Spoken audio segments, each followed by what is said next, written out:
Welcome to the OCall podcast. Today we're going to be talking about how to be successful at Cadet Summer Training. Let's get into it. I think the first one that I was evaluated on was what was it called? That leader reaction course thing. So I had 15 minutes to do that like obstacle or whatever. Um, That so counted as a field?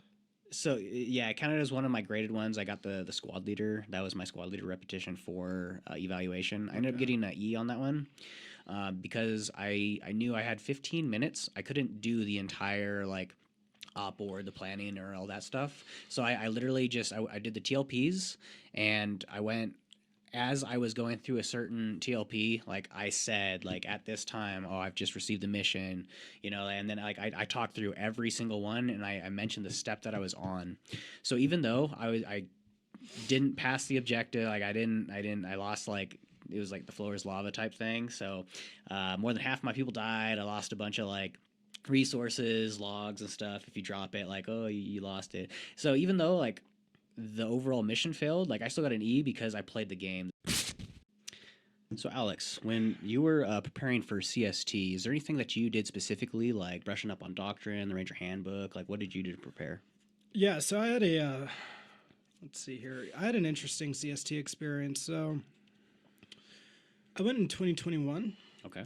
So we were coming out of COVID at that point. So, as a lot of you probably know, the year prior, 2020, there was no legitimate cadet summer training. It was only OAL, that Operation Agile Leader. That was like a week or two where cadets kind of just went, did the bare minimum, and then left under tight circumstances because they had to wear masks and all that stuff. So moving forward into my MS3 year, we didn't really we didn't train as much as we should have just because of the way the university was operating and like all the limitations as far as training goes. So I personally did feel a bit unprepared for CST, but that's just because of the situation I was in, unique circumstances. Uh, but as far as doctrine, I brushed up on my own time. I mean, I did a lot of land nav, like practice land nav tests, like the written tests, because those were a thing at advanced camp. So making sure I could pass a written land nav test, and it also, helped me familiarize myself more with, just reading a map and knowing what I'm looking at. Nice. Um, as far as tactics and everything goes, I knew some of the basics pretty well, like, react to contact, battle drill, 1 alpha, basic things like that. I know it wasn't until camp I got to do some more, what would you say, in-depth things, like maybe a raid. They taught you everything you need to know there, or were you like required to know the things that So, you needed to know? so for my advanced camp experience, so it was overall 38 days. The first 10 days were quarantined with your platoon in the barracks. And during that 10 days, you were basically working with your platoon to create SOPs for how you guys were going to operate in a tactical environment. So how you were going to set up a patrol base, how you were going to set up,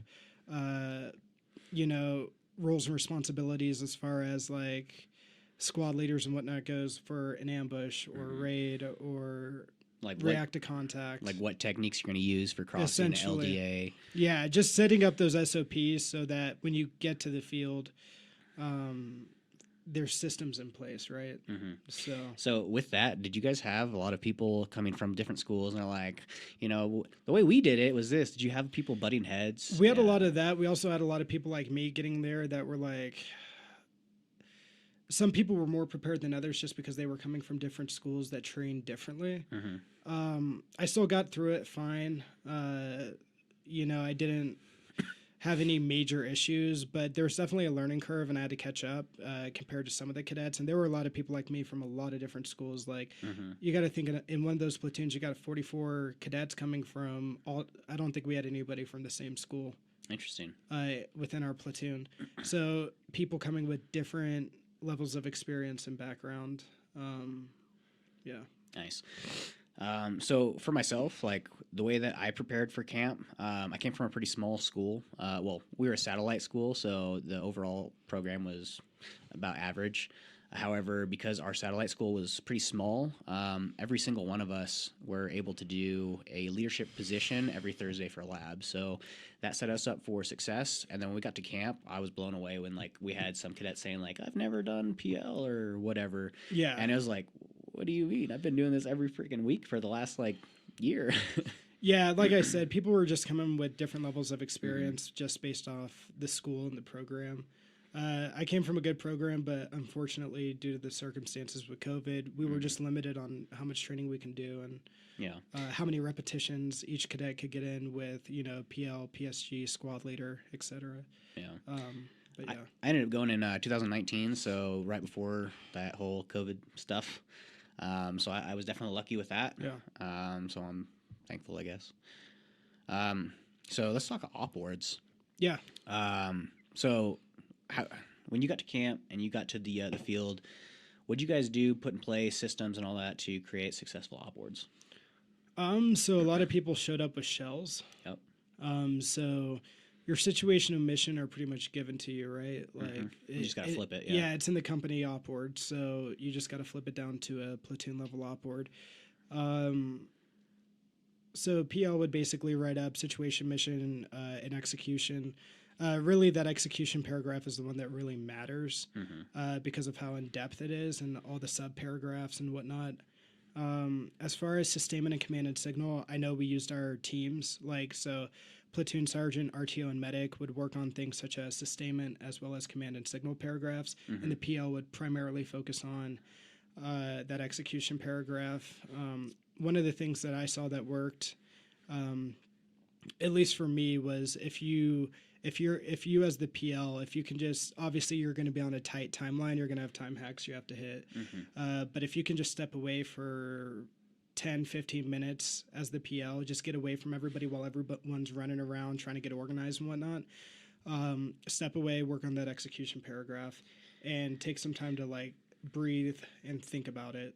Now, so my class, we would, in addition to doing the different like sustainment and command and control or signal, whatever, we would have someone do the route plan. So did you guys do that yourself, or did you like just the PL like every single time do that route plan? As far as route plan goes, yes, I haven't thought about that in a while. So our route plan would be done by the point man. Yep. Yeah. So we would assign a point man to do the route plan. Because they're going to be the one leading that route anyway, so it makes sense. Yep. Nice. So did you guys have to do like terrain models as well? Yeah, so terrain models every time. Yeah, did you do like micro and macro, or did you like one single one? Did it depend on the individual? I only think we did one single one. Okay. I know for me, I got evaluated on as a PL in the field to react to contact. So it was more so coming up with that scheme of maneuver, platoon column fire team wedge, traveling overwatch, coming up with those procedures in the event that you take contact. You know, how are you guys going to move? I think that goes back to the SOPs. I know for me, one of the things that was a huge learning point as far as tactics goes, and when doing something like, let's say, a react to contact, making sure squad leaders know exactly what they're going to do once they take contact.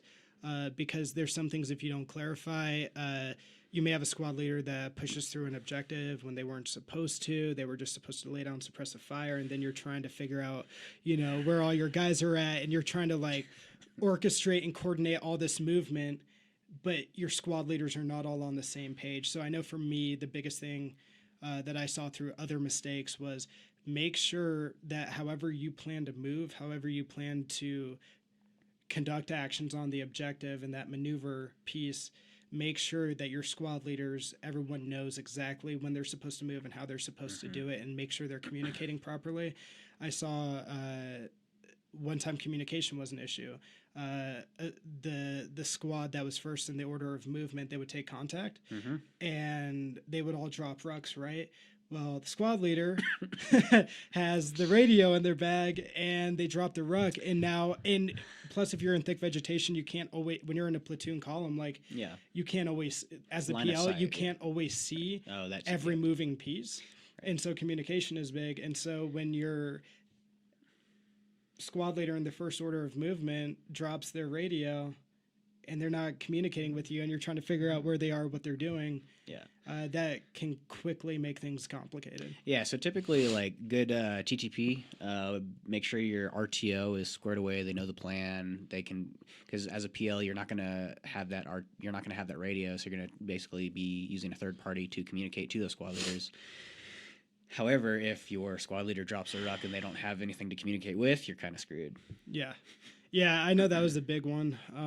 So then you got to use your big boy voice and Yeah, yell. use that command voice. Say it with your chest. He said the H word. But yeah. So with the train models, did you bring any supplies that helped you out? I got some stuff to talk about. Yeah, so I didn't have a super elaborate terrain model. I basically had one that I ordered on Amazon, and then I added my own pieces to it or anything that I needed. And if I'm not mistaken, we used to, our SOP was we had the who was that? I want to say the RTO. I want to say we had the RTO set up the terrain model while the PL was working on the OPORD. Everybody else was working on the other paragraphs. And then the PL would come through and brief it, obviously, and move the parts. But the RTO, in order to save time and utilize that resource, we would have the RTO set up the terrain model. Nice. Yeah, so I used to have, I had two separate terrain model kits, and I combined the two. They're all like laminated piece of paper with all the different like shapes, colors, whatever. Yeah. Had a bunch of 550 cord. I had some. I took the guts out of the 550 cord for like the grid lines and whatnot. I had these like little eye screw things. It's like a screw with like a circle on the end, and I can tie all of the things down to them, and it acted the same as nails or screws, but it was just I already had it pre-tied. I just laid it out, hammered it down. We were good to go. Another thing that I had was a pointer stick, one of those like telescoping, like. Yeah, I love those things. Yeah, so that was super helpful. I had a really big one, and that gained me some favor with the other people that were being evaluated because I'd share that, and then they could use it and look all squared away as well. Yeah, having those props and things like that, that attention to detail and like things like that, I think help you look better, look more like you care. Nerding out, just be a nerd about that kind of stuff, you know. Yeah, you got to be a nerd about it. That's one of the things I did not do well with.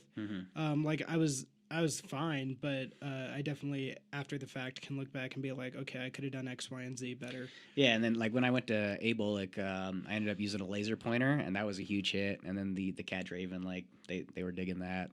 They'd use it and like screw around like little children. It was pretty hilarious. Yeah. Did you do anything to like prepare physically, PT wise? I know PT was a big category for your evaluations. Yeah, so all of MS3 years. So one of the cool parts about being in COVID was we only had online classes, so it made our schedule a bit more flexible. So for me personally, like I just enjoy fitness. So all I did was I trained like 3 hours a day while I was in MS3. So lifting and then running, and then on top of that, every Wednesday morning I would go on a ruck anywhere from 6 to 12 miles with a couple of the other cadets. So all of that stuff I was prepared for. I was just I just regularly worked out, so I was in good shape going in.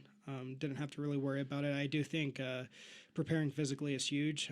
There were some days that just sucked, like in the field especially. Like if you're carrying a ruck and a radio and like walking up steep hills and all this other stuff when it's super hot outside, like just having that fitness is important. Being fit to fight, really. Yeah, it's even harder when you're fourth reg and it's raining all the entire time, and now you're not even just climbing hills, but you're climbing hills in the mud with all that gear on. Like, fitness is important. Yep.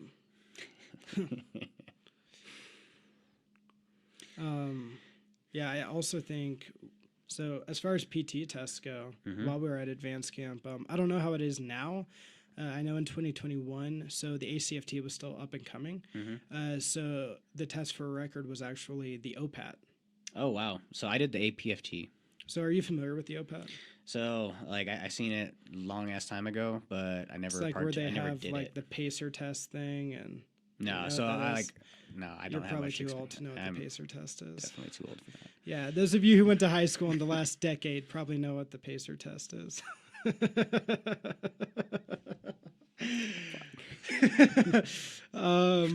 But yeah, it was like they had the run event was kind of like what you would see during a pacer test, the beep test, where you'd run from line to line in between the beeps. There was a ball throw, but it wasn't nearly as hard as what the ACFT has. It was a really watered down test. Okay. It was easy to max, so I maxed that. Most people did. Huh. If you couldn't, I'd question your your training regimen, but yeah. Hopefully it's the ACFT now because that's what you're going to be doing. Yeah, so we also in the did Army. a mock ACFT there, which I still to this day don't know why we did an ACFT at camp because it didn't count for record. But yeah, so being prepared for the ACFT as well. I'm sure they do it regularly now, like for record. Let us know in the comments. Yeah. Did you have to lead any kind of PT formations, or were you evaluated on like leading PT? No, so from what I'm tracking, so let me preface it with this. So like I said, the first 10 days was a quarantine. So the first day when you got, or between the first and second day that you got to advance camp, you had to do a COVID test. And if you caught COVID, or if you tested positive, they put you away for 10 days, away from your platoon. So they took you to this separate barracks complex, and you basically just sat and laid around for 10 days.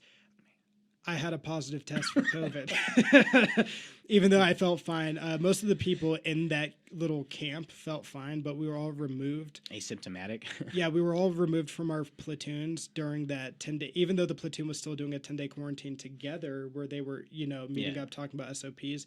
We had to go separately. So where was I getting with that? So that time when that first 10 days when the platoons were working on SOPs and all that other stuff was the same time I think they were doing organized PT in the mornings. Gotcha, okay. And by the time I got back to the platoon, after that first 10 days, there was no more PT. It was all training events. So like going out for land nav, going to the range, going to classes, going to, I don't even know what else, like the obstacle course, the rappel tower, all that stuff. We didn't really do any PT. Yeah, so as far as leading PT, I had to do it one time. However, it wasn't graded. It was more like they could just see your like leadership potential, style, whatever. Yeah. We had maybe like 3 days the entire time I was at camp where we actually did organized PT. I would just say, so from what I heard about it, number one, just know the warm-up and cool-down drills. Well, yeah, be prepared to lead it just because you're going to look good if you know how to do it. Even though it might not be a graded event, they're still going to judge you based on like your capability. Yeah, so be able to rattle off in order without notes those warm-up and cool-down drills. And then I don't know if I had to do it, maybe having an idea of a couple simple circuit workouts that you can do, like burpees, push-ups, running, like HIIT training that you can just pull out of your sleeve and frickin' PT the platoon. So next, let's talk about the packing list. What did you do for preparation as far as like your gear, your rucksack, your clothes? Did you have to like prep anything additional, like CTLT? Like, what did you do? So there was a packing list. I packed pretty much everything on it. The only things, there was some stuff I didn't pack, like waffles, a beanie. It was summertime. So. There's some stuff that's kind of like, you kind of know, like, do I really need that? So I didn't pack anything like that, but I packed everything else. I took so during the 3 days before I left, so I was working part-time. I took all that time off work. In order to spend 3 days, in my living room, I just laid out all my gear that I was going to take and organized it. And like, I was constantly making trips back and forth to the store, like picking up different things, whether it's sunscreen, Tide Pods, snacks. No, I didn't pack any snacks. But yeah, just all the stuff I might need, picking up extra t-shirts, like all of that stuff. As far as CTLT goes, so it's kind of complicated. It makes it easier if you're driving yourself to camp and then driving yourself to CTLT, which we'll get into that a little later. For CTLT, I basically packed a separate suitcase. Nice. And the plan for that suitcase was because I was driving my school was only 3 hours from Knox. So I was driving there, and then I was driving immediately to CTLT the following day. Lucky. Yeah, I was very fortunate to be able to have a POV. So I left that suitcase in my trunk the entirety of CTLT. What I saw a lot of people do was they still packed a suitcase, but they brought it with them. There's nothing really stopping you from bringing a suitcase, but just remember, like, if you're flying into the airport, not only do you have to carry that suitcase, but all your duffel bags, right? Your rucksack as well, all of that stuff. So, but yeah, I just took a small suitcase, and it was summertime, so not super bulky items, and packed like a bunch of civilian clothes in case I wanted to go out and do stuff or whatnot. So yeah, definitely bring an extra suitcase if you're going to CTLT afterwards. You're gonna want civilian clothes. You're not going to be in a uniform the whole time. You're going to want to go to the gym. You're going to want to go out and explore a little bit. So Always bring civvies. have some, yeah, have, and No matter don't what you don't do. feel like you need to bring like business casual and like every time I go out I have to wear business casual. No, it's like, Show up in your polo. yeah, no, yeah, shorts, t-shirts, gym clothes, stuff like that. Whatever you're into as casual summertime. Yeah, so you mentioned you got to drive your POV there. That was nice. So I ended up having to fly in. Okay. They made us wear our polos and khakis or whatever. Look super cool, not nerdy at all. Yeah, like when we landed, we got kind of, there's like a little signs for, meet here if you're going to CST or whatever. So we all met up, we got our luggage, and then we were all kind of corralled into this like waiting area. From there, it was kind of messed up for my group at least. I was on a later flight, so we missed the last bus. Mm-hmm. We had to basically stay the rest of the night there, and then every time So another. did you arrive to CST like really the second day? Yeah, so I showed up. I showed up to CST on day 2 after they did the piss test. Or like in the middle of the night. I've seen that. Yeah, but the messed up part was we had already loaded all of our personal bags. All I had was just like my assault pack. So by the time I get there on day 2, summertime, Reg 4, rainy the whole time, my bag's been sitting out in the rain for like a whole day in the mud. It was super cool. I got there, everyone's like they're loading their second bag. I forget if it was the Conics at this point or whatever they did. My stuff was in the mud. It was a good time. Okay, so yeah, tags. Make sure like I had some like different colored tags that would stand out because I knew everyone's going to be doing like the same color. I had the big old like Sharpie whatever. I was easily able to find my stuff in like the big pile of everyone's stuff. So that's something I recommend personally. Later down the line, like Enable, like they're like, oh, you can't have those like colored tags or whatever. It has to be, some kind of subdued. I was like, you're dumb. I'm not doing that. Yeah, so I know for us, I did 3 things. So I only took, I want to say, I took 2 full green duffel bags and then a ruck. Same. And then I think I just threw the assault pack empty into my, Pro tip. Yeah, empty into the duffel bag. I guess one thing you could do is use it as like a backpack with all your admin stuff in it. So, because you're going to have paperwork and stuff you need. So you could fill your assault pack with that. But one of the things I did was I basically packed a duffel bag as if I was going to the field. So I waterproofed it.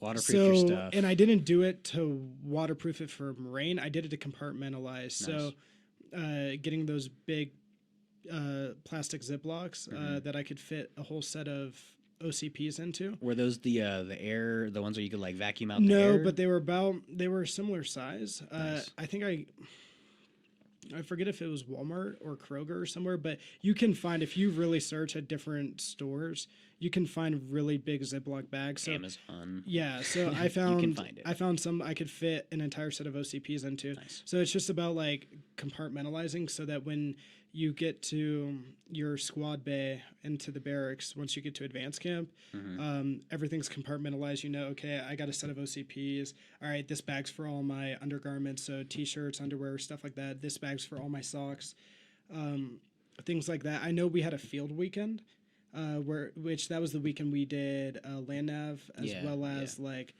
the gas chamber and what else did we do? Like rappel tower and obstacle course. So it was like one field weekend, and I was able to just in my locker grab out Ziploc bags of stuff. You just made it convenient, right? Throw it in the rucksack, and not only is it already waterproofed, but it's just easy to identify what's what. Nice. But yeah, if you just pack your duffel bags like that, I found that to be helpful as far as just knowing where everything is. So you drove to CST and CTLT. Did they make you do anything with that vehicle? Did you like? Oh yeah. Okay, so How was that? so when you get to drove to Fort Knox. When I drove to Fort Knox, I was in my khakis and polo because I knew as soon as I got out it was go time. So we had to be in the proper uniform, which was school khaki and polos. I remember there's this one stupid school that they made their cadets. They had polos, but they all wore black pants, dress pants. Yeah, yeah, they were special.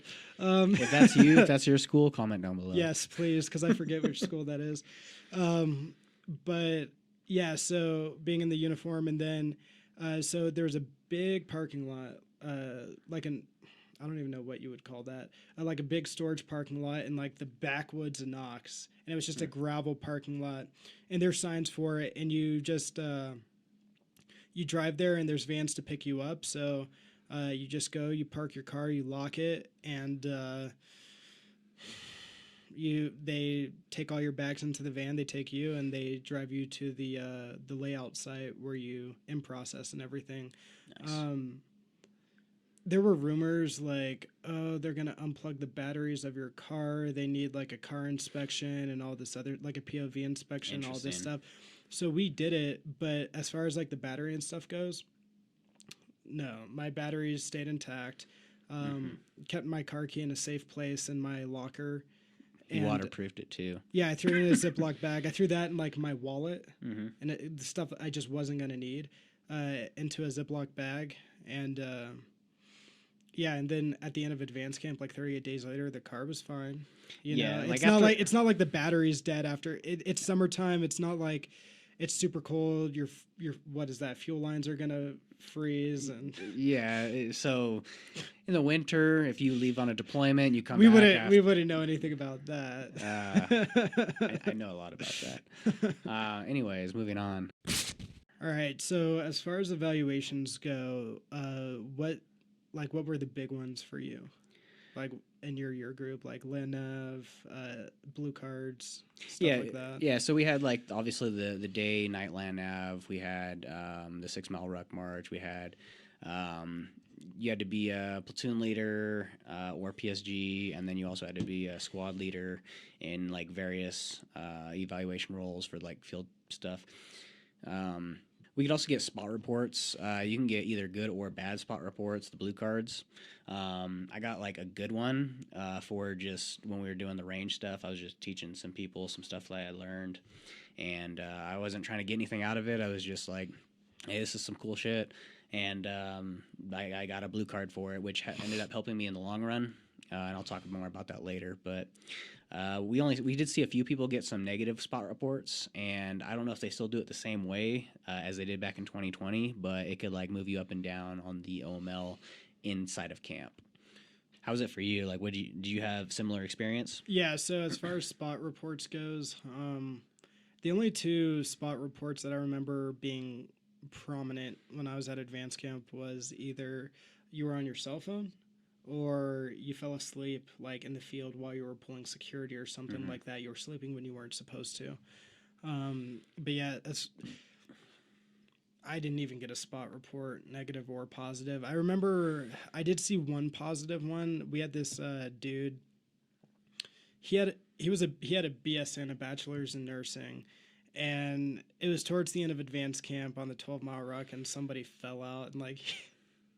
Somebody fell out and he catted, and the nurse kind of catered to him or whatever, did whatever, like helped the kid out, Saved the soldiers. Yeah, he saved a life, allegedly.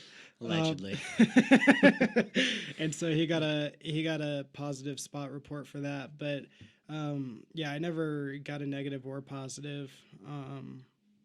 yeah, just Mhm. I remember a lot of our cadets getting negative spot reports, but for some reason I just Nice. never got popped. So I never slept while I was pulling security. Yeah. I would never do Yeah. that. So like, how was land nav for you guys? I know that was a big one.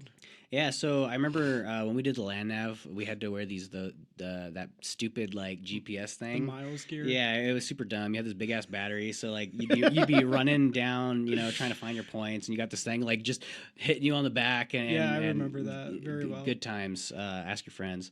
Um, Basically, like if I don't know, you can hit like the emergency button if you like we're gonna heat cat or something got Or yeah, if lost you or got whatever. too lost. Uh, Yeah. Honestly, like that course. Not that you had a panic azimuth or anything. Yeah, you have your freaking your azimuth. You have roads all around you. Just like go in any direction, you'll be fine. Like nobody that I know of ended up using that like panic button or whatever. Yeah, same. What else for land nav? So we had the written and the practical.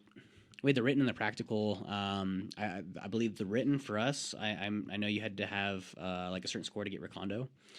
Yeah. Other than that, just finding as many as you can during the day and then as many as you can during the night. Those categories are pretty big for your OML, and it'll definitely like separate you. Don't be one of those guys that like finds just enough to pass and then like go turn it in. Like try and find everything you can, but have a plan to get back on time. Yeah. Because the two things, the amount of points and being on time are key to those. Yeah, it was similar for us. So, yeah, we had the written land nav test, and I think you needed like a 70 or above, I don't remember 70% or been a so minute. to pass. And then you had the actual you had day and night land nav. So the day land nav, I want to say you had it was 4 hours to get 3 points minimum, 4 to max, and Okay. get like every condo or whatever. And then yeah, night land nav I want to say was about 2 hours. Yeah, And you needed what was yeah, it was only 2 points. you had to find at least one. Yeah, you just had to get 1 point. So yeah, you go for that one.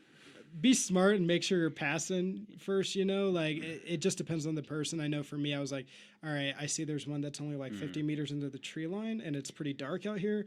Let's make sure we pass this. Let's like go get the one that is like free chicken, and then we can deal with the other one later and go play Hunger Games. I mean, it depends. That's what it felt like, man. So do you have any like cadets out there banging the signs with like a stick or a rock or something, letting everybody know like, hey, I found it? Yeah, it happened. They get in trouble or no? If they got caught, I mean, you got to think. So I want to say the whole regiment went out for both day and night. So you got to think you got like 500-600 cadets on the same course.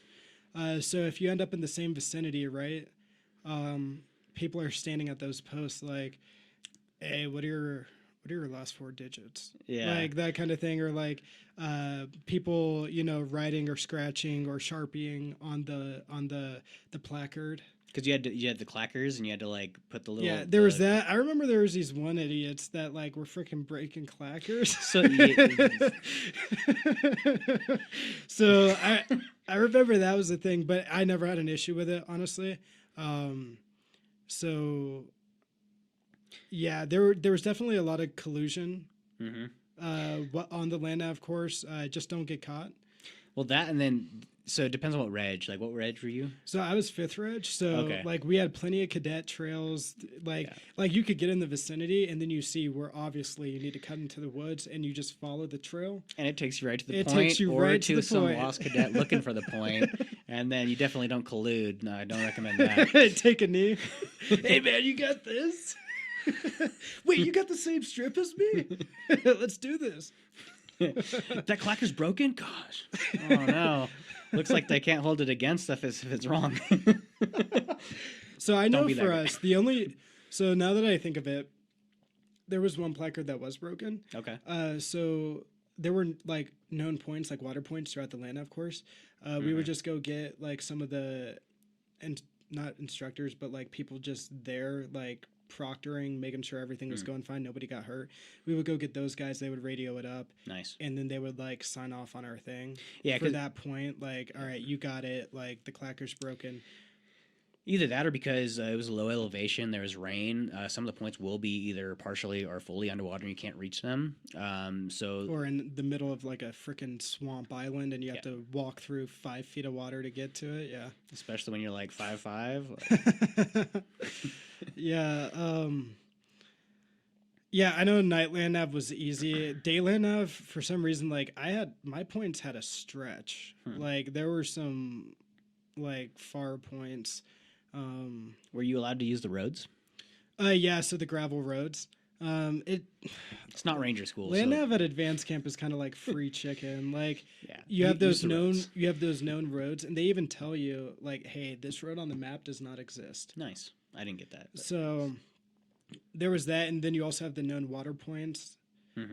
So like if you find one of the water points, one of the water stations, I guess they're called, Oh, like the water buffaloes. and right? you're like Gotcha. trying to identify where the heck you're at, and you don't know exactly. And they were self-correcting, right? Yeah, they already gave you the coordinates of each water point, so you Mhm. look at the sign for the water point, and you know, okay, I'm here, and Yeah. then you orient yourself. So I remember with those water points, myself at least, I plotted those first before any of my other points, and then I was able to use those as attack points or points of reference. Yeah, essentially.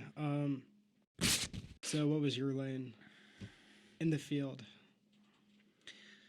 So lanes in the field, I had a couple. I think the first one that I was evaluated on was what was it called, that leader reaction course thing. So I had 15 minutes to do that like obstacle or whatever.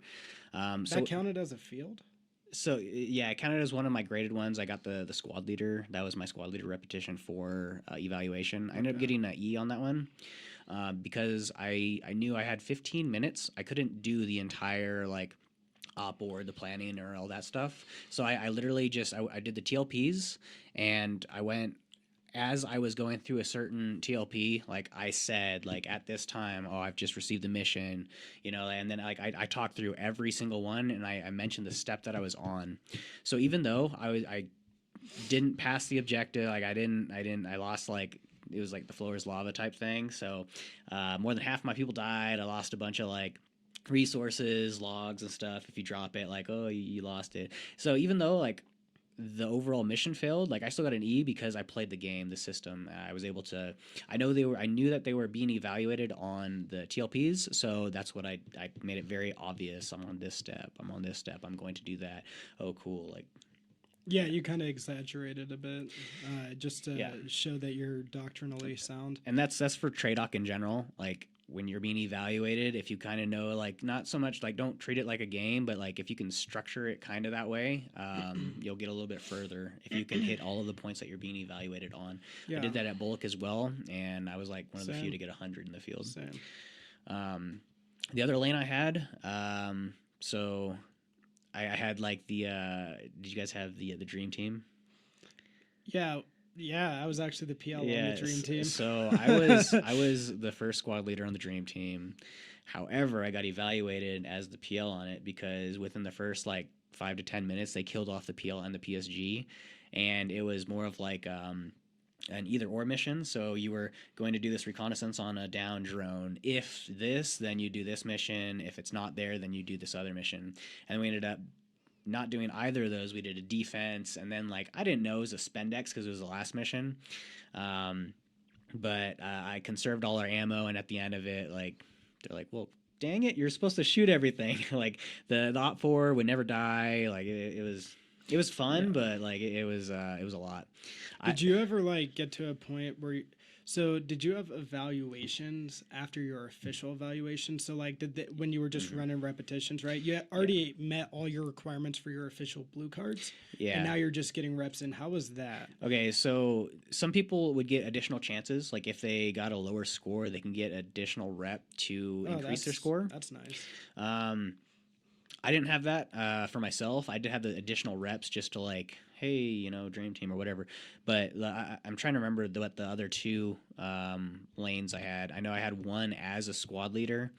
I ended up getting, I think, an E on that one as well. But I was on the back at the ORP. I was the security squad, and even as a security squad, you can still get an E as long as you do the same.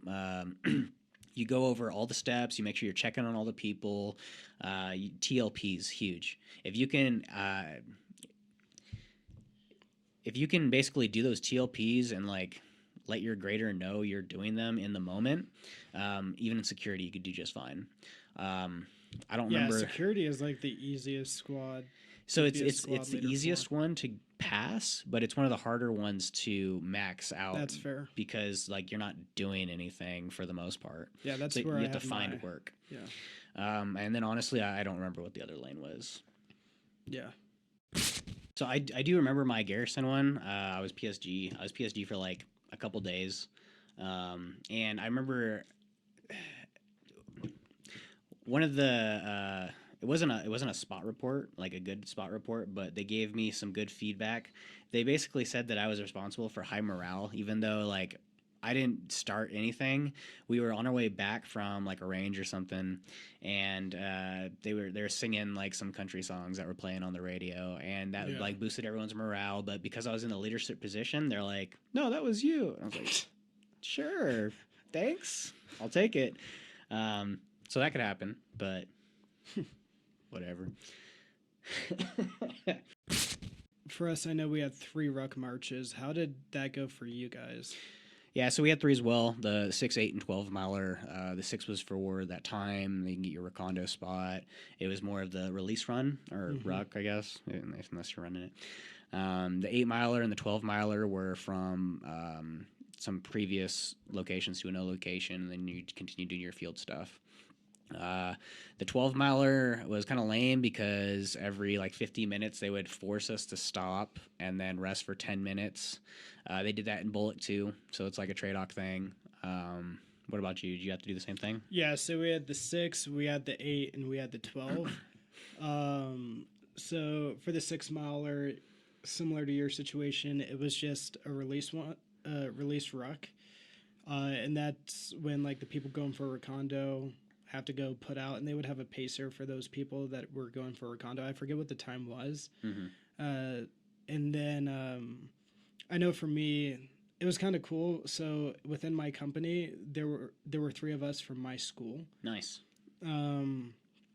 So we all just met up and we stepped it out together. I want to say we didn't even push that hard. We came in at like an hour 28 minutes for 6 miles. So yeah, did that. And then the 8 miler. So that was between the first and second phase of the field. So you have Wolverine, Panther, Grizzly. Between Wolverine and Panther for that refit day, you ruck the 8 miles, and it's all together. You just line the roads and you ruck 8 miles to the refit location. So I remember something with my class. They told us we had like a certain weight, but because it was from one location to another, all of our secondary bags and whatnot, they put in the connexes and then like transported them. So I witnessed a few people. I didn't do this myself, however, I synced it. They basically put all of their stuff in the duffel and then in the container, and they took their wet weather bag and then literally blew air into it to make it look like a puffy rucksack. Not a recommendation, however, I synced it. Yeah, that sounds about right. I wouldn't be surprised. Yeah, I mean, the 8 miler wasn't that bad. I personally thought the 8 miler was harder than the 12 miler. So on the 8 miler, and if there's anyone well, honestly, it's probably still the same course, but that route, there's with one the part hills and- where the hill is like just curvy. I remember that hill. Like it's like the longest hill, and you got people that just the formation just breaks off, and it's just everybody trying to get up the hill. And that slinky effect, if they make you stay in formation, Yeah, that slinky so sucks. I remember, the hill, that 8 miler for some reason felt harder than the 12. And then the 12, I want to say on that refit day after, so Grizzly was done with, the field is over with, everybody's happy.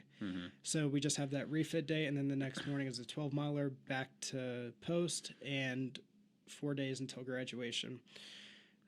We only got like 2 hours of sleep that night, and normally they let us sleep in like the air conditioned tents, What the hell? Yeah, so What the? at what is that called? Dinsenberger? I don't. Dinsbarger, whatever. Sounds right. The refit operating site, the fob thing they have set up. Oh, I got another one for you too. So at that there were tents and stuff with all the showers and everything. You were supposed to be allowed to sleep in the tents, but due to some sharp issues, we were no longer allowed to sleep in the tents on refit day. So that last refit day, we had to sleep out on the rocks on the gravel, and we got 2 hours of sleep. And they woke us up, and they were like, "Ruck up," and we started stepping off. The cool thing was they gave us I forget what those snack packs are called, but it was like an MRE, but not an MRE. It had The big ones, right? the caffeine gum, the Yeah. gel, like all of that. They gave us that before the ruck, so we had it while we Same. were on the ruck. Right. And it was kind of cool because like during advanced camp we didn't have any caffeine, and like getting that caffeine gum before that ruck. Each piece of gum is 100 milligrams of caffeine. Yeah. You could buy that on Amazon too if. Yeah, if you want. I thought the 12 miler like was kind of fun. Like, you know, how they had the vans like that just drove around for different things. Yeah. So they had vans there at the site, and they were like blasting music and Nice. like pumping us up. So the 12 miler was a lot of fun. We did it all together. It was slow. It was only like it took like 4 hours to get the whole regiment through. And then you go through at the end, you cross the finish line, and they're like high fiving you, like you're done with You got food you've afterwards. yeah, steak and eggs. So you've met your requirements for advanced camp. You have passed. You're done. Now it's just out processing, and you have 4 days left till graduation. Do you have anyone fall out on that last rec march? Not that I recall from my platoon. Oh, and that reminds me, another reason why that 8 miler was so hard. We had crew serves, Yep. and saws. And the bipods and all that. Yeah, so I remember we were passing it off like down the line as we were doing the 8 miler. So that with the hills, that kind of made it a little more difficult. And then on the 12 miler, it's just everybody with their M4s. Yeah. I forgot about that. Yeah, and then of course, like we stopped, like I want to say every 4 miles, where they had the dunk tanks where you dunk your arms and you get water and. So I didn't have water or dunk tanks, but they did make us stop. They did have water points, but like they didn't force us to use it. They just made us stop and stand there for 10 minutes, and then like, all right, let's go again. Yeah. I just remember the feeling of relief once we got back from the field. Plus, I had CTLT to look forward to within the coming days, which we will talk about here soon. So what about peer evals? What experience did you have with peer evals? So we did them. I don't really see how it really impacted our standing as far as the class, because you know at the end, like so we got like from 1 to like 44, what you ranked in the platoon. I don't think the peer evals really played a big part in that, because I remember like one of our worst performing cadets out of 44 ranked 18. So it's like, how accurate is this really? Is this really just cadre's bias, or is this actually based off of blue cards, peer evals, stuff like that? But yeah, we did peer evals, but I personally, and maybe I just had decent peer evals, but I never saw an impact as far as that goes. So I know at the very end you get your packet with your like certificate and all that stuff. They gave us our peer evals at the very end. Now I didn't have names, but like by what they said, you could tell who said what, and you get to be like, oh, I know your handwriting. Yeah, so I don't know if they still do that. Some rule of thumb, like if you want to succeed with the peer evals, just honestly be a good person. Help out where you can, even if you're not being evaluated on a lane. Just help out where you can. Like, don't be a spotlight ranger, because everyone can tell. Like, obviously, game time player. Yeah. Like cadre, they might not notice, but your peers are gonna notice, and they're gonna definitely rat you out for it. What else? Then don't be surprised, like, if cliques form and, like, people within your squad or platoon or whatever, they start, like, you know, rating each other number 1, number 2 to, like, boost their chances, especially if they perceive themselves as low. They might sabotage or backstab you. Like, it happens, but the peer evals are not super big on your CST OML. Yeah, I know for me, my squad was pretty cordial. Everyone was pretty supportive. I remember out of like how many were in a squad, like 8 or 10. We only had like two dudes that I could tell were like really competitive, like going Mhm. for a condo, like really, which doesn't make sense because one of them ended up in the guard anyways. So, uh, Got him. yeah. But anyways, but yeah, for the most part, our platoon was pretty straightforward with each other. Or yeah, my squad. Not a whole lot of backstabbing from what I saw. Um, Obviously, if someone was severely lacking, we Mhm. annotated that, but it's not like we were scheming with each other. Hey, like let's game the system here. I seen it. I Um, seen it. yeah, it happened. It's just I know with my squad it was fine. But yeah, people talk. So like throughout the platoon, you could hear what's going on in the other squads. Yep. Yep. And so like yeah, there were some kids that were like two-faced, backstabbing, but I mean that's another conversation, but that's going to be the army in general. I feel like get used to that, like just desensitize yourself to it now. Yeah, and then when you go to Bullock, no peer evals, maybe Ranger Yeah, School, that but that was pretty nice. Yeah, Bullock, and we'll talk about Bullock in a later episode, but like for my Bullock at least, like it was chill when it came to that stuff. yeah. Actually, wait, no, we did have one peer eval in Hmm. logistics Bullock. Yeah, A Bullock, I don't think we did. we had one, and we got to like read people's feedback. Oh, so we did this thing called Project Athena. Oh, we did that too. So that was the only time that we had some kind of like peer eval. But outside of that, I don't remember doing one. But like we said, Bullock, later episode, moving on. Let's talk about some things that helped out in general. So like products. Did you buy anything or like bring anything outside of the packing list that helped you out besides like the shells and stuff? Nothing crazy. Yeah, just shells and a terrain model. Obviously, have your ranger handbook on you. I'm pretty sure they made that an inspectable item. Yeah, I always had mine in a Ziploc bag in my cargo pocket. And Yeah, so there was that. Um, Other than that, not your markers like map markers and stuff Mhm. like that. Yeah, some of the other things that I brought that helped me out. So obviously, I had like a spare right in the rain. I had some laminated OPORD shells. I had a laminated TT Lodac, some call for fire and 9-line cards. Yeah. Like I didn't have a battle board. However, you can get some plexiglass and make a small battle board, and then you can like write your plans on that, so you're not. Do you Yeah, I mean, it's do you something wanna? something small like this, right? And then I got my reports on the back. Like you can get something like that for less than 30-40 bucks. You just Yeah. go to Lowe's, you buy the plexiglass and some duct tape, and then you just put it together. You can YouTube how to do it. Maybe we'll show you in a future video. I don't really know how practical that is, but Now that I think of it, one of the things I did do was in a right in the rain, Mhm. all my like primary battle drills. Yeah, I would write out like rather than going through a ranger handbook, because for me that like some people would sit there while they're doing their op board like going Mhm. through the ranger handbook. I felt like that was too complex. Like there's way too much stuff in there that you don't necessarily need. Mhm. So I would take out the beans and bullets and like in a right in the rain I had like all the steps and procedures listed out. yeah. Um, Another thing that I did too, I wrote out my GOTWAs.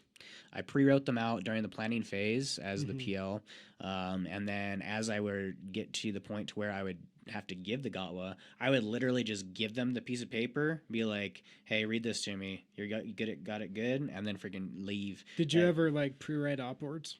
No, you can't really. I pre-wrote a shell like Yeah. in a book in case my other ones like the plastic ones degraded or I lost it or whatever. But I never end up using it. Yeah. How did you pack? So during the what was it? What we call it at the beginning? The first week where you're doing your SOPs and whatnot. That was when we made the decision: are we going to bring rucksacks? Or are we going to bring assault packs and then just take off your sustainment pouches and put them onto the assault packs? Interesting. So I've never heard. I of heard that. like that was a thing back then. I think we did once. We did it with assault packs, but then we realized like that didn't really help for like sustainability. Like if you had to camp out there with your sleep magma and all, you just didn't fit. So we ended up going to rucksacks. I did take one empty sustainment pouch and I used it for MREs, and then the other one I used for if I was RTO.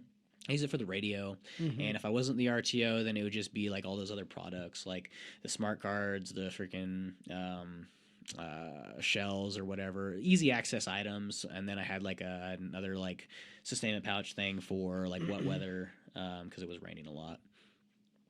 Yeah, I know for us, we just used rucksacks the whole time. And then, of course, every 3 days. So between Wolverine, Panther, and Grizzly, we had refit days, right? So we all had, they called it a buddy bag, where you could take a duffel bag and like put some extra stuff in there, like extra uniforms and supplies and whatnot, clothing. And You put it in the container, yeah, right? yeah, you would fill up the duffel bag, and then you could share the duffel bag with a buddy. That's why they called it a buddy Yeah. bag. But you didn't have to do that. You could just bring your own duffel bag. But yeah, I had my own duffel bag, so every refit day, my phone was in there. My extra uniforms and stuff like that I didn't need for each FTX, I left in there, and then it would be in the Connex. And then refit day comes, I throw all the old stuff that was in my ruck in there, like dirty OCPs, and then I take the fresh OCPs. Interesting. So did you not do laundry out there? So they offered it, but it was extremely difficult. Yeah. And we knew like as soon as we got back from the field, we were gonna have laundry available to us. So all the old OCPs, like I had a dirty laundry bag. So I just threw it in that bag, and that went inside the duffel, and it just sat in the Connex. We just did laundry when we got back. Some people, there was the option to do it while we were out there, but it was just like too difficult to deal with. Yeah, so a majority of us, we did laundry. You would do your first 3 days, your refit day, you would drop off your laundry. You had to have, like, fill out the form. You had to stick it in like some plastic thing, put it in that bag, and then they had to like do an inventory. It was a super long process. Yeah, so it was difficult. which explains why. Yeah, now that I think of it, why we didn't. And then like the next 3 days in the field, you come back, you get your laundry, and then we ended up saving those last 3 days of dirty stuff for when we got back out of the field, and then we did laundry on our own. But yeah, I know for us, like, because it was only like 12 or 13 days, so it was easy to live off of like. So overall in the field, you like in your duffel bag, you had like 6 sets of OCPs, and then you take 2 for each FTX. Damn. What? I took 2 like in general. No, so the thing with us was, so like even if you only use 1 pair of OCPs for the entire phase, It was like, part of the packing list, right? well, that, and I then had like that. just to be safe, so like also if you got like soaked one night and then it was going to be clear the rest of the phase, like, okay, you have a dry set of OCPs you can put on. I was just wet the entire field cycle, so it didn't matter. Yeah, we were fortunate. We had decent weather, and then we also had wet weather gear. So yeah, Waterproof your stuff. yeah.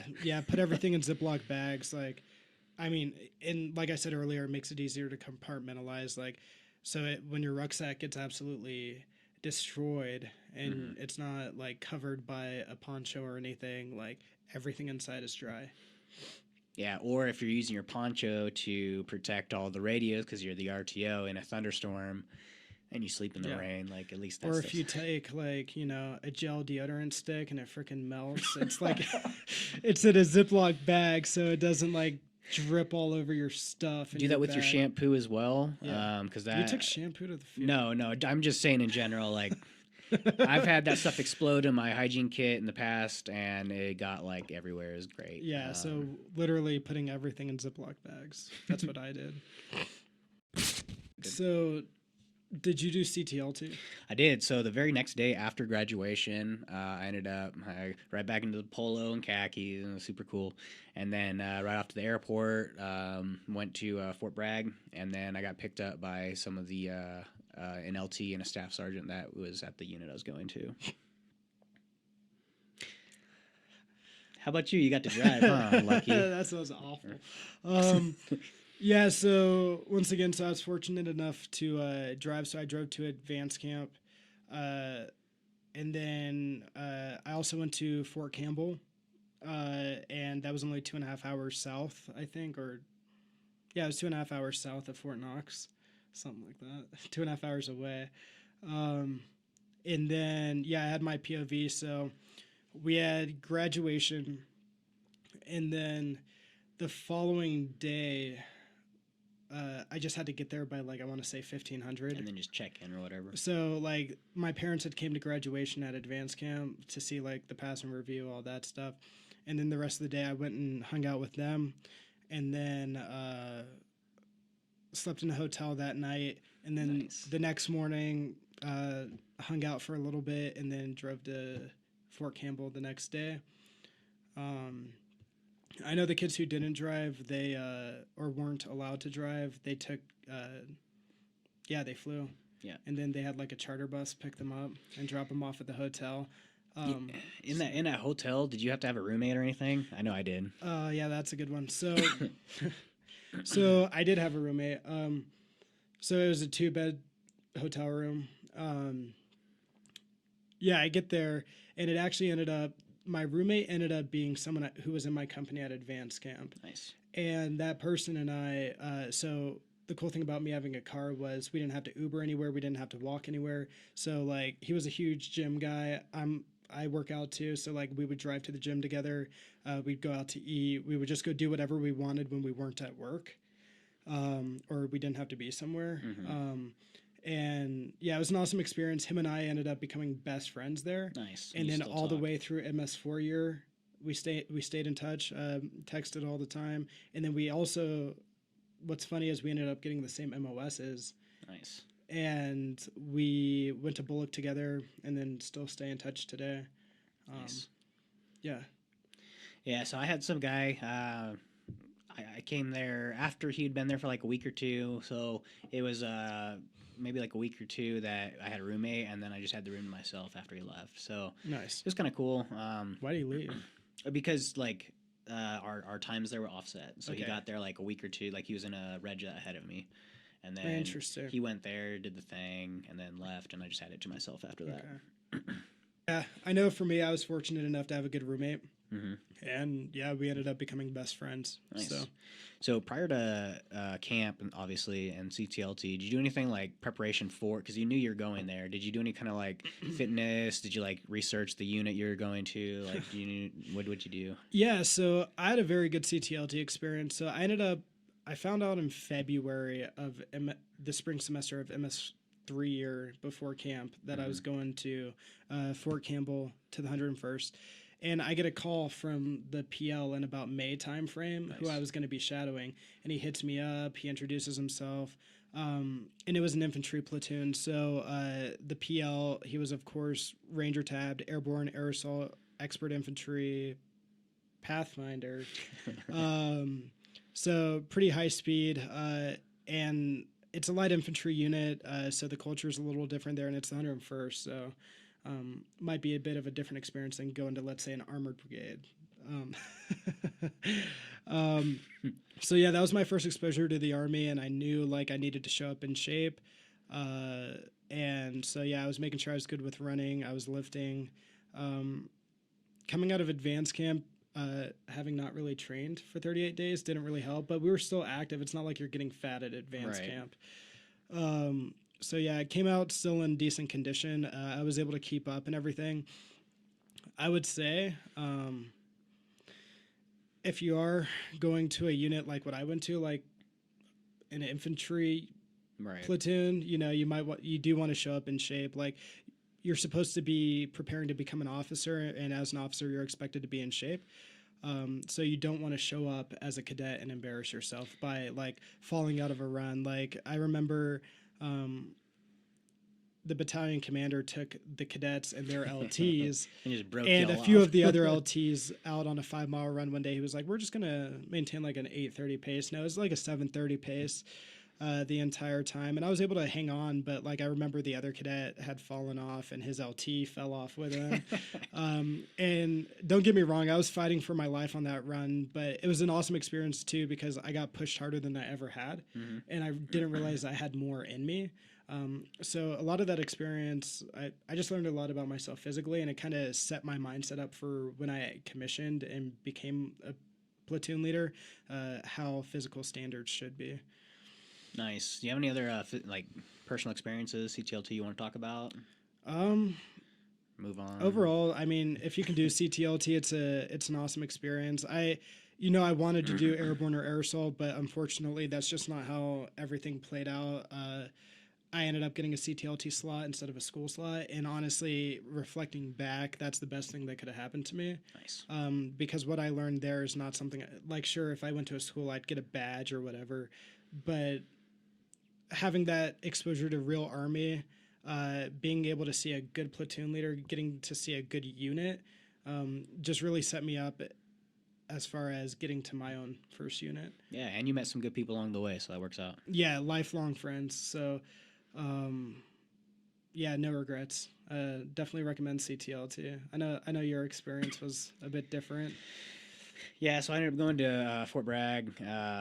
which you would think sounds cool. It sounds so cool, but then I went to like the ghetto side, the non-airborne side. Yeah, so you got to tell them about Bragg Boulevard. In a later video. Yeah, so basically, I ended up going to this FSC, this Ford's freaking. Ford's Ford Company. He knows because he's in one. Yeah, so I went to this FSC, and then like I didn't really care too much because I was like, I'm never doing this. I'm not doing maintenance or whatever. I was basically shared between the 4 lieutenants there, and they all took turns, kind of showing me around. And then like I shadowed one of them for a little bit. He was the MCO. Got to tell them what that means. Maintenance control officer. My bad. Yeah, and like I didn't really feel like I learned that much because I didn't. I wanted to see the stuff that I was interested in, and unfortunately, they just didn't have that there for me. So I just kind of I enjoyed the time that I had there, but I felt like it wasn't a waste, but it could have been a better experience had I got to do the things that I was looking into. Later down the line, now, like on battalion staff, I'm a battalion maintenance officer doing MCO things, so it kind of foreshadowed the whole thing. Like I basically I'm with the FSC, working with their clerks, their warrant officers, doing maintenance stuff that they were doing at CTLT, and I was like, man, Should have paid more attention. I should have paid more attention.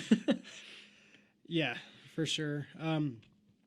I think the like what you're saying, the CTLT experience is based off the unit you go to. Mm-hmm. And I know, like you say that, like you've had a few cadets as a lieutenant now. Yeah, I've had a few cadets as well. But to me for CTLT. But you've having your own CTLT experience, you've been able to give them a better experience based off of the organization and the platforms that we have. Yeah, right? I think it depends on the cadet too. Facts. Because with me, I was kind of a hua cadet. And so, like, going to the 101st Airborne, being with an infantry platoon, like, that was right up my alley.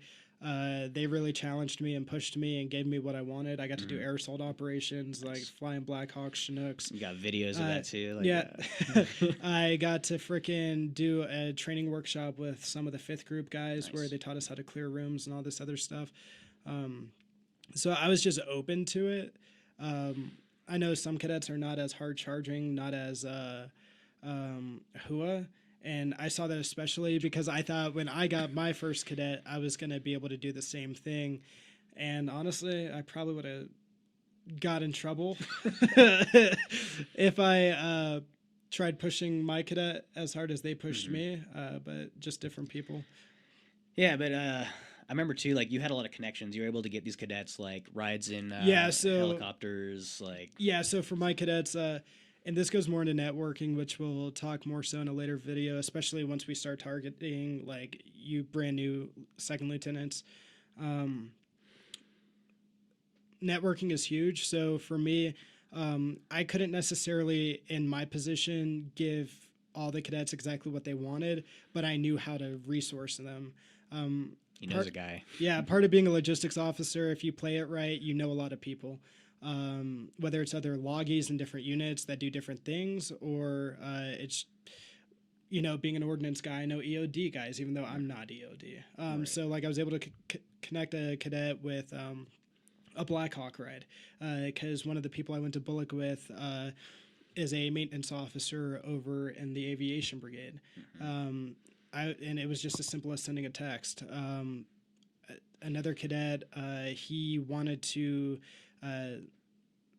talk to medical officers. As a loggie, I work a lot with, at least in the brigade support battalion, we work with medical officers, so I knew those guys pretty well.